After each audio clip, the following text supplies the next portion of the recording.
Cooperativa 21 anos.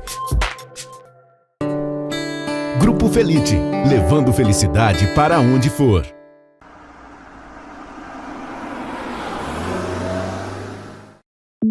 Daniela Teixeira, doutora neurovascular. E no programa de hoje nós vamos falar com a doutora Karen Guinon, advogada, especialista em direito do trabalho, doutora e professora universitária. Ela vai falar conosco sobre a evolução das relações trabalhistas e os impactos que isso está causando. Muito obrigada, Karen, por estar aqui conosco para falar desse assunto tão importante. Estamos agora véspera de férias coletivas, períodos que muitas vezes têm contratos temporários e muitas pessoas ficam em dúvida, né, sobre o impacto que causou a reforma trabalhista. Muito obrigada e vamos falar um pouco sobre isso. Silvana, um prazer, né? Uma honra poder estar compartilhando, ainda mais no momento pós-transição. A gente teve muitas alterações nas relações de trabalho e mais na questão normativa que veio com a reforma trabalhista de 2017. A gente pode dizer assim que algumas perspectivas que a gente teria ao longo de 10, 15 anos para frente, a gente teve que antecipar tudo nas relações de trabalho. E nem todo mundo estava pronto para esse novo mercado de trabalho que surgiu. Né? Por quê? Porque o que a gente esperava em termos de qualificação, capacitação para a era da digitalização, da informatização e da plataformização das relações de trabalho, a gente teve que evoluir isso em 2 anos. Então, muitas coisas que ocorreriam numa próxima década ou nas próximas 2 décadas, no mercado de trabalho, as coisas ocorreram em 2 anos. Em função da reforma que veio em 2017, mas em especial a mudança da forma de produção, a mudança das formas de relação de trabalho, o como se complexificou algumas coisas, porque a gente teve que tirar o homem de dentro, né, da relação mais com um trabalho telepresencial, home office, à distância, com a questão da pandemia. Então foram coisas que se somaram e que mudaram drasticamente o panorama das relações de trabalho do que a gente esperaria num cenário de 10, 15 anos. Então a questão da reforma trabalhista já trouxe impacto lá em 2017. Tá? Muitas coisas boas, muitos pontos positivos vieram, né?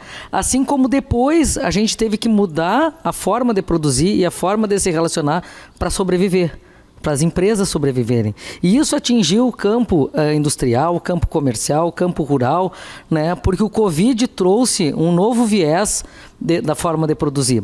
Né? No campo do direito do trabalho, olha, a gente perdeu muita vaga. Não só por causa da questão da era digital, que já era esperado que se ia perder, porque nem todo mundo está pronto para essa, né? Vamos dizer, para essa revolução 4.0. Tá? Mas com a questão do Covid, que as empresas fecharam, as pessoas não podiam trabalhar. Quem tinha ainda uma sobra de caixa, quem tinha reserva, conseguiu ainda se manter. Né? Quem não tinha, teve que enxugar o seu corpo de funcionários, seu quadro de funcionários para poder se manter. Né? O judiciário foi muito razoável, assim como os sindicatos foram muito parceiros nessa nova perspectiva na época da pandemia, com a questão dos acordos coletivos, as normas que vieram para tentar salvar os postos de trabalho, mas, óbvio, né, se perdeu muito nesse período. E ainda vai se perder, Silvana. Na realidade, o que eu vejo é que não é só em relação ao Covid, à pandemia. Nós sabemos que nós estamos numa era digital. Assim como nós tivemos a Revolução Industrial, onde os trabalhadores braçais das lavouras perderam os empregos pelas máquinas agrícolas, e aí toda a automatização foi fazendo com que muitos operários perdessem o emprego. Hoje, outros tipos de trabalhadores também estão perdendo emprego e que não tem mais volta. Né? E a gente sabe que não tem mais volta. Não há greve, não há sindicato que vai conseguir fazer com que um celular, que hoje a gente sabe que muita coisa é feita pela palma da mão, né? Então, por exemplo, muitos cargos bancários, vamos pegar um exemplo do bancário. Hoje, muitas agências não têm mais a contratação do caixa, porque o caixa hoje é eletrônico, as pessoas estão pagando com os aplicativos. Como que fica essa situação? É uma nova revolução e muitas empresas hoje, inclusive, estão terceirizando o trabalho em si, não é? É uma angústia que eu te diria assim, eu sou meio tiranossauro rex, eu sempre brinco, né? Porque como eu fiz um primeiro doutorado na parte de direitos humanos, né? Então o meu foco é a questão da dignidade humana do trabalhador. Então isso que a gente está vivenciando hoje, eu já estudava, Silvana, lá em 2006, 2008, tá? Inclusive meu trabalho no doutorado em direitos humanos era sobre isso, tá?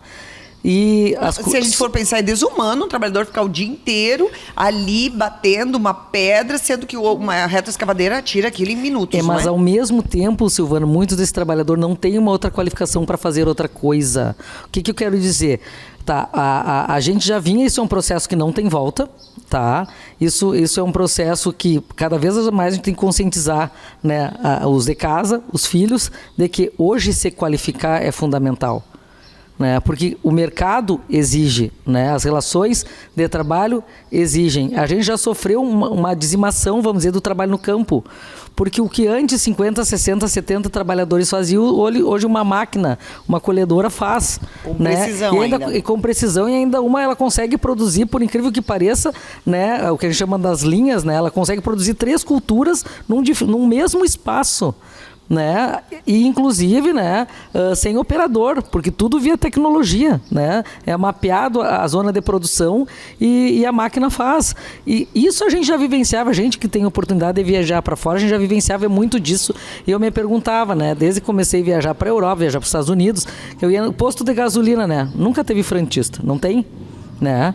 A gente abastece. Por um lado, a gente via que, assim, ia conversar com eles, é uma coisa que se pensava naquela perspectiva de que o Brasil ainda tem a cultura de remunerar a doença. Lá, como o contato, né, a atividade em bomba de gasolina, ela é simultaneamente perigosa e insalubre, aqui nós remuneramos a periculosidade. Lá, a ideia deles, na Alemanha, nos Estados Unidos, é que o trabalhador não faz aquilo porque faz mal para a saúde. Então, não tem uma forma de recompor e remunerar a tua perda de saúde, mas ao mesmo tempo enxugava custos, né? Porque quem vai lá e vai abastecer é o consumidor. Só o que acontece? Esse caminho não tem mais como voltar. Ou as pessoas se qualificam para a era da tecnologia, tá? Para tudo que está vindo ainda, tá? O que aconteceu também, né? A gente já teve um êxodo do campo, porque os postos de trabalho se foram.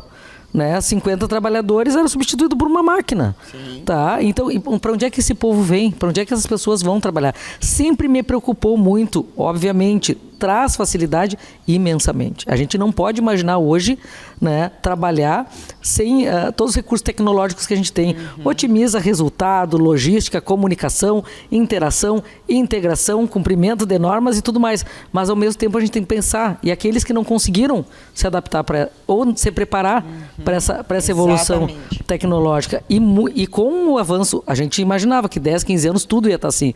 Mas com o avanço do Covid, Silvana, eu estou para dizer que isso acabou, vamos dizer, antecipando, acelerando. Então, quem já estava preparado e minimamente ainda qualificado, conseguiu entrar no mercado, se manter no mercado e obter bons resultados, mas e quem não estava? E que não teve em 2 anos como fazer isso?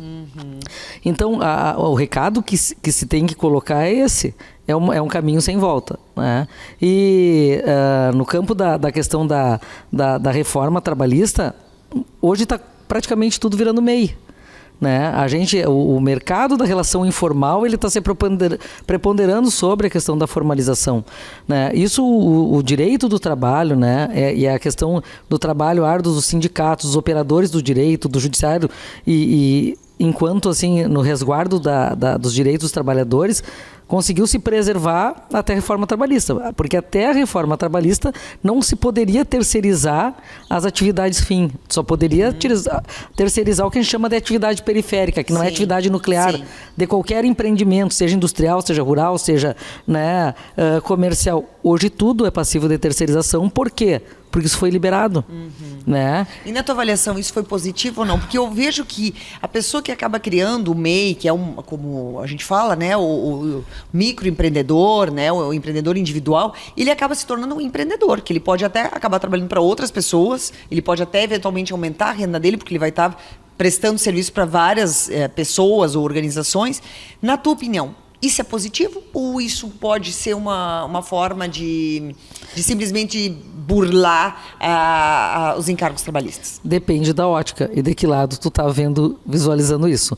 Porque o que acontece, né? A questão do empreendedorismo possibilita muita gente que não estava no mercado conseguir ingressar, né? Numa forma diferenciada. Também se ampliam condições de possibilidade porque se reduz custo, Então se consegue captar mais mão de obra e se colocar mais mão de obra disponível em qualquer relação, né? E mão de obra qualificada também. Qualificada. Por outro lado, né, a gente tem vamos dizer, no campo da questão dos acidentes de trabalho, né, essa questão da terceirização, que nem sempre digo, quem terceiriza o risco, né? A gente vê um número maior, né, de acidentes de trabalhos graves nas relações que são precarizadas, porque não tem ninguém observando aquilo, não tem ninguém para cuidar daquilo. Por exemplo, no olhar do empregador, ele sabe que ele é responsável por aquela mão de obra que está ali, porque a própria Constituição Federal ela prevê, né, que o empregador tem obrigação do cuidado, do zelo, né, da questão da segurança e do ambiente de trabalho seguro, salubre, saudável mentalmente e fisicamente para o trabalhador. Então é responsabilidade dele, tanto que numa demanda trabalhista ele pode responder se ele assim não observar as regras de proteção e segurança do trabalho, medicina e segurança do trabalho. Para ambientes insalubres, para ambientes que têm um risco do trabalho. Que não envolve, por exemplo, aspectos administrativos, escritórios, enfim, que não tenham risco de acidente de trabalho. É minimizado o risco, obviamente. Mas quando tu vai trabalhar só com um profissional terceirizado, não tem esse olhar. Né? É a mesma coisa, é diferente tu contratar um empreiteiro para fazer uma obra e tu contratar o pedreiro autônomo. Né? Aquele prestador de serviço vai observar a questão, vamos dizer, quando contratado por interposta pessoa, por uma empresa. A empresa vai observar se ele está usando, né, equipamentos de proteção, né, se ele foi qualificado para aquela atividade. Na relação individual, contratante-contratado, nem sempre isso é observado. E a gente, às vezes, não se ocupa e tampouco se preocupa com isso. Por quê? Porque esse risco não é teu, tu está terceirizando. Então, a criatura, ela vai por ela, que nem digo, o trabalhador vai por ele. Então, a gente tem um campo de maior vulnerabilidade nas prestações de serviço terceirizado, tá? E nos profissionais liberais também, como um todo, que estão mais à mercê de acidentes. Por outro lado, né, possibilita uma redução de custos do ponto de vista do empregador. Óbvio que é muito melhor. Porque uma coisa que mata muito e judia muito o empresariado no Brasil é a carga tributária e social. Né? Porque para o trabalhador o que chega para ele é pouco, mas o que sai do lado de cá é muito. Porque nós temos somos um dos países com maior encargos sociais assim, do mundo. Então é difícil se manter, né, com alto nível de competitividade, é difícil, óbvio. Então, para ele, é um custo a menos, porque não tem décimo, não tem férias, não tem INSS, não tem fundo de garantia, né? Então, essa questão da terceirização... E a questão dos vínculos empregatícios, né? Porque a gente falou bastante de tecnologia e a tecnologia também fez mudar as relações de trabalho, inclusive para quem é contratado. Por exemplo, hoje as pessoas e as empresas utilizam muito os grupos de WhatsApp, né? Então, o WhatsApp ele é uma ferramenta de comunicados internos, de reuniões, de passagem de material, de prescrição médica, enfim, várias coisas hoje são passadas via WhatsApp.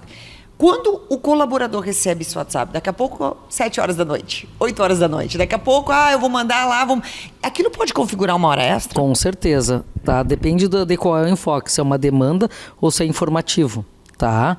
Porque o que acontece? Inclusive as grandes empresas, né, para serviço para grandes empresas e grandes corporações, a gente já está deliberando o seguinte, terminou o horário do expediente, você corta o acesso, né, de quem tem o poder de gestão e de determinação sobre o WhatsApp.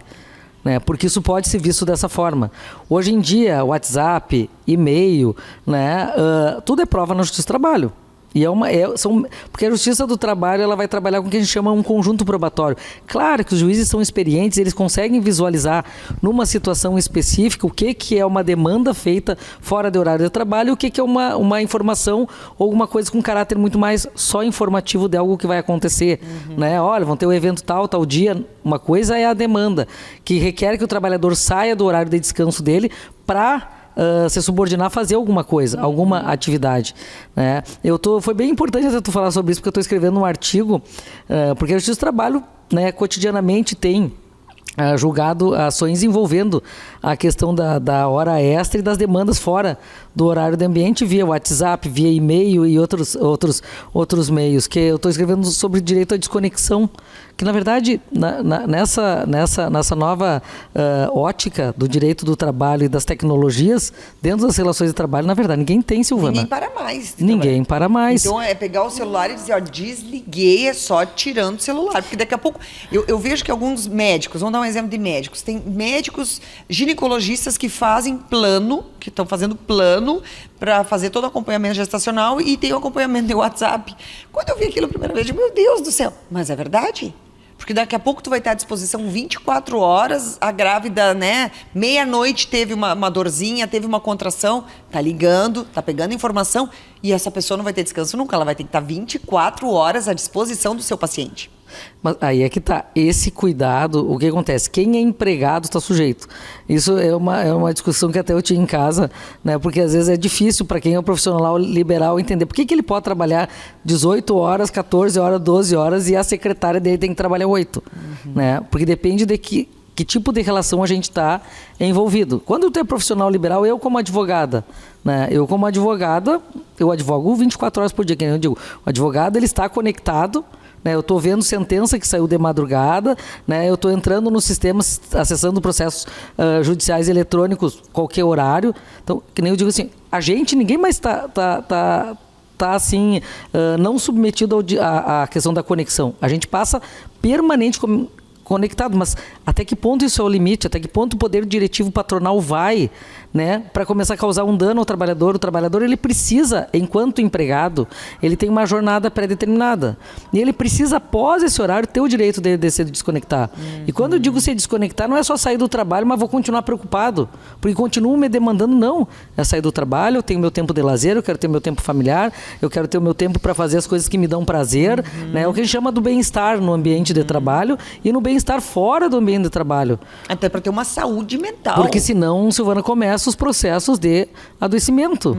Né? A gente vê hoje índices altíssimos de trabalhadores encostados em nível previdenciário por auxílio-doença, que a gente chama doenças de alma, né? Enfermidades da alma. Que aí o que o estresse, né, e a fadiga vai te gerar? Vai te gerar depressão, vai te gerar problemas severos com autoestima. Tem gente que vai para neurose, esquizofrenia, né, bipolaridade, outras coisas. Cada um acaba, né, achando uma fuga e não pode parar de trabalhar. A realidade é essa. A questão da relação de trabalho e da existencialidade da relação de trabalho é o mínimo existencial das pessoas. Só existe dignidade se tu tem trabalho. Se não tem trabalho, tu não come, né? Quer dizer, tu não tem o teu mínimo, tu não tem acesso à saúde, outras coisas. Exatamente. Então, a questão, e eu brinco sempre o seguinte, esse artigo que eu estou escrevendo, inclusive, traz para dentro do meu artigo a questão do judiciário. O judiciário, para mim, é um dos setores que mais sofre com a questão, né, do não direito à desconexão. Porque, em verdade, os processos estão todos virtuais, são todos eletrônicos. E eu conheço a realidade dos juízes, tá? Os juízes, eles se desconectam, saem da Justiça do Trabalho, do Judiciário Estadual ou do Federal, mas não se desconectam nunca. Porque eles estão trabalhando com liminares, com antecipações de tutelas de urgências, às vezes até de madrugada. Né? Eles estão ali, quando vem, entra um plim, é um prazo, uma coisa que eles precisam lidar. E também existe uma outra questão que a gente tem visto, né? As pessoas estão, às vezes, exagerando nos processos. Qualquer coisa hoje está virando judicial. Qualquer coisa hoje virou processo judicial. Então, daqui a pouco, a demanda desses juízes, que antes eram 100 processos, agora são 300 processos. Por quê? Porque hoje tudo está virando judicial. Isso eu acho que também é uma coisa que também está sobrecarregando, não é? Na Justiça do Trabalho isso melhorou bastante depois da reforma, tá? Porque em 2017... O que acontecia antes? Antes, às vezes, o trabalhador entrava, eu vou judicializar, né, porque alguma coisa eu vou levar. Não existe mais essa lógica. As chamadas, na Justiça do Trabalho, pelo menos que é onde é o meu chão, as lides aventureiras, hoje elas não se criam. Por quê? Porque antigamente a gente não tinha sucumbência. Hoje, aquele trabalhador que ele entrar e ele fizer uma lide aventureira, né, ele pode correr o risco ainda de sair devendo. Porque hoje tem a sucumbência e ele ser responsabilizado pelos honorários e pelas custas do processo. Isso, vamos dizer, trouxe um caráter pedagógico educacional bem grande para a Justiça do Trabalho. Porque muitas vezes o processo ele é vingativo, né? A gente vê grandes indústrias, grandes fábricas que já estão ali dentro da linha, já sabe quais são as IPIs que eles precisam entregar, fazem os programas de medicina do trabalho, Sim. Fazem tudo em conformidade com a lei. Então, o trabalhador não pode dizer assim, não ganhei a luva. Tá lá, ele recebeu um documento que ele teve que usar a luva. Não usei a luva, cortei um dedo. Por que tu não usou a luva se tu recebeu o treinamento que precisava usar a luva? Então, tu fez aquilo para dizer, eu quero cortar um dedo porque eu quero me aposentar, porque eu quero entrar com um processo reclamatório com a empresa. Então, hoje, eu acho que os juízes estão vendo que as empresas também estão qualificadas, não estamos mais num sistema escravagista que a pessoa não tem condições de trabalhar ou que submete um trabalhador em condições insalubres, não é? Eu vou dizer assim, na jurisdição que eu atuo, que é a trabalhista, eu tenho muito orgulho de trabalhar nessa jurisdição, porque a gente tem juízes, os juízes hoje eles sabem separar o joio, distinguir o joio do trigo, né? Tipo assim, tu não vai fazer aquela coisa, vai sair um acordo, vou dar qualquer coisa porque pro trabalhador sair feliz, não, tá? O direito é na medida do direito. Sim, não pode dizer, o pobrezinho do trabalhador e o grande empresário é o opressor. A questão, às vezes, quem sucumbe na jurisdição trabalhista é porque, às vezes, não está, como é que eu vou te dizer, por mais que tenha trabalhado, às vezes, de forma correta, né, acabou a questão da prova sendo fragilizada. Por quê? Porque se tu faz tudo correto, tem comprovante de tudo, que tu entregou os EPIs, que tu qualificou, que tu capacitou, né, tu não vai fazer um acordo injusto só para alguém sair com alguma... Não, né? É o direito na medida do direito, do que a pessoa tem. E os juízes são muito atentos a isso. Olha, se está todo o comprovante ali, está tudo certinho a prova documental, foi tudo direitinho, tudo foi pago corretamente, né? Foram dados os meios de proteção, porque daí no acidente tu vai acabar trabalhando o seguinte, bom, ele foi qualificado. Por que o acidente ocorreu? Vamos visualizar o que houve. Às vezes vai ser o quê? Um ato inseguro, né, do trabalhador, ou seja, ele conhecendo as normas de segurança, ele violou essas normas. Ele violou as normas. Tá, para otimizar processo, para terminar mais rápido o serviço, ele violou. Então tudo tem o olhar bem atento do judiciário para que injustiças não sejam cometidas em ambos os lados. Os nossos juízes, eles são muito, na jurisdição trabalhista, eles são muito preparados. Né? E nessa questão da Justiça do Trabalho, a reforma trabalhista diminuiu muito as lides aventureiras. Então, hoje, todo profissional, advogado, ele vai informar o cliente, olha, né, vai chegar alguém no escritório e vai dizer qual é o meu meio, quais são as provas que eu tenho. Tu vai tentar perquirir se aquilo que está sendo trazido para o advogado realmente a gente tem fundamento e tem como trazer uma prova que tenha substância dentro do judiciário, porque senão ele pode ser penalizado, porque se ele não provar o direito dele, ainda de repente pode pagar as custas, tomar uma sucumbência. Exatamente. E isso na Justiça do Trabalho moralizou.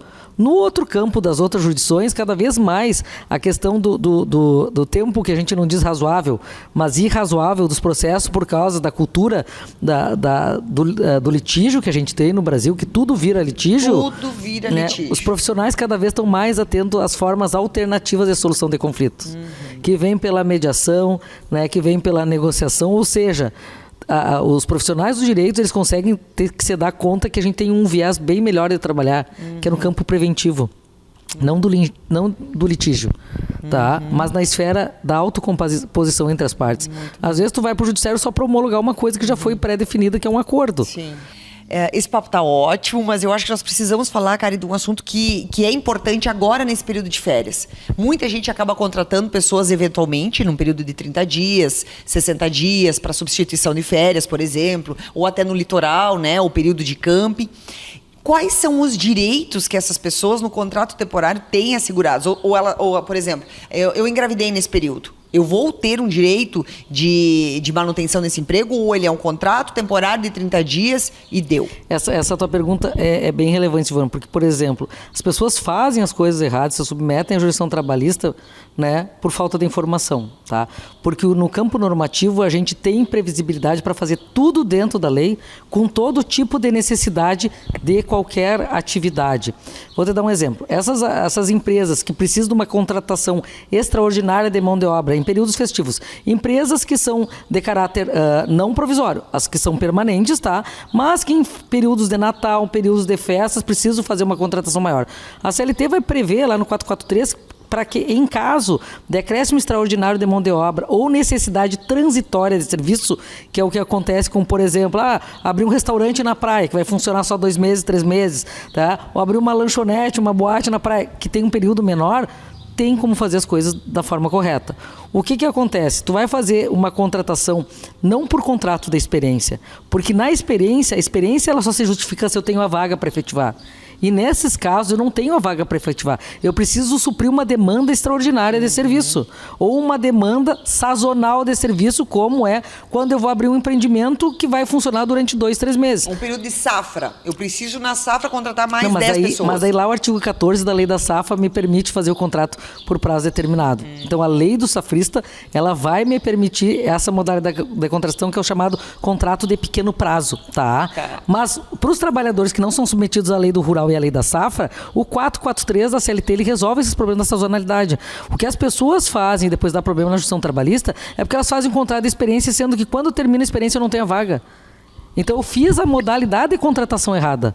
No judiciário, o judiciário vai dizer, mas só um pouquinho, tu não pode contratar por uma necessidade transitória alguém por experiência, que a finalidade e o objetivo de fundo da experiência é experimentar para efetivar.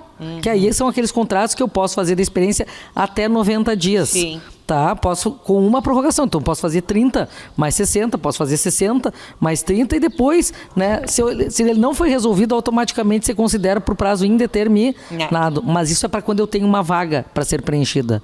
Quando eu vou, por exemplo, vou dar um exemplo, uma Renner da vida, uma Riachuelo, que eu preciso de um acréscimo extraordinário de mão de obra, por exemplo, no período natalino, qual é a forma correta de contratação? Contratação por prazo determinado, que ali prevê em até 2 anos que eu posso fazer um contrato a termo.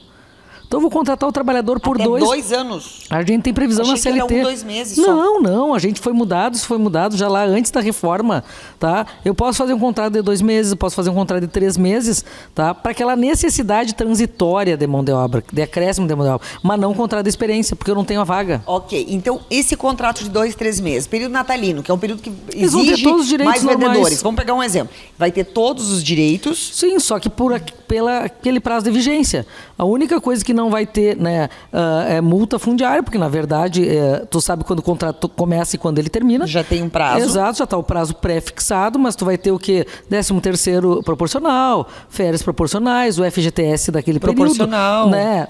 Tudo, horas extras, tudo normal. Tudo normal, INSS, tudo normal, só por aquele período. Só que como já é um contrato com pré-determinação do final de prazo, a gente não entra naquele campo do aviso prévio. Por isso, e já no contrato de experiência a gente tem.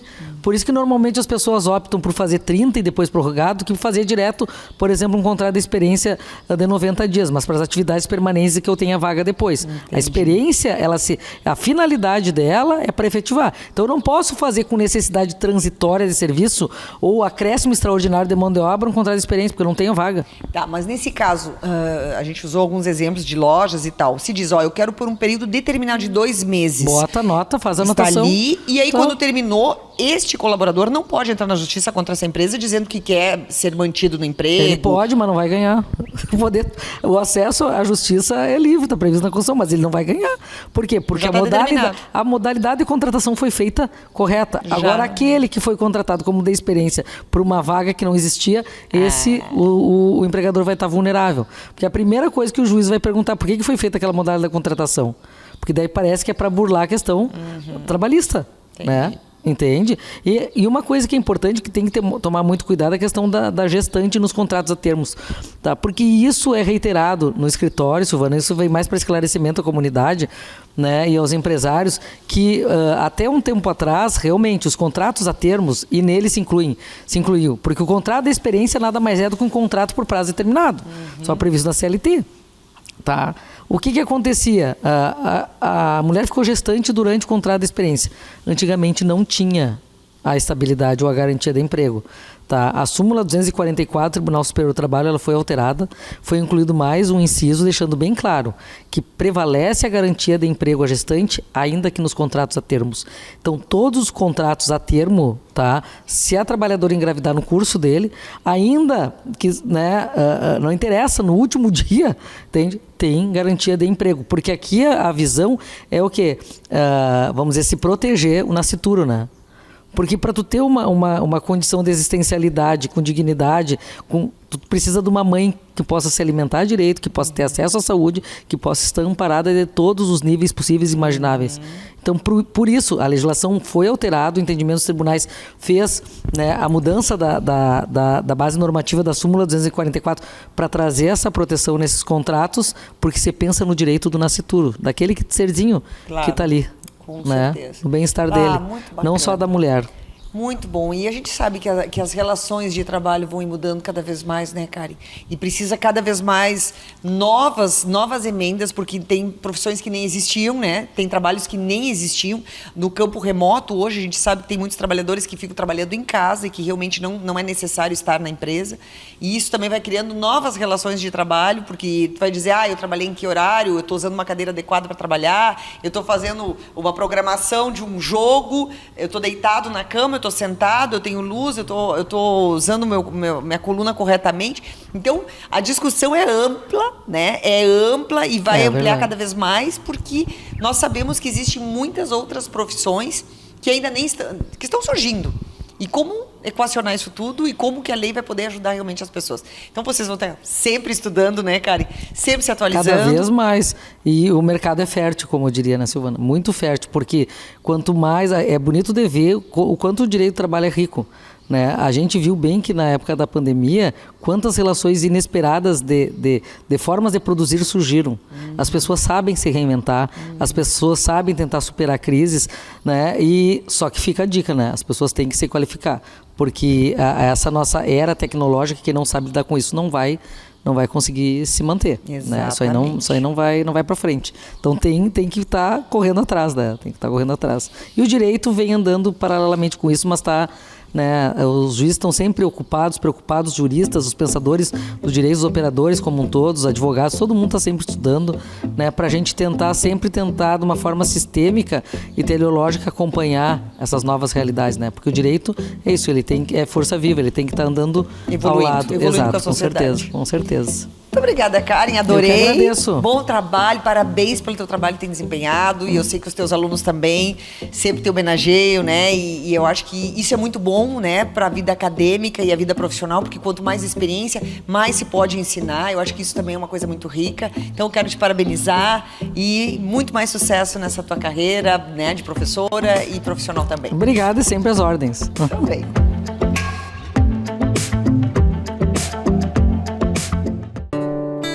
Grupo Felite, levando felicidade para onde for.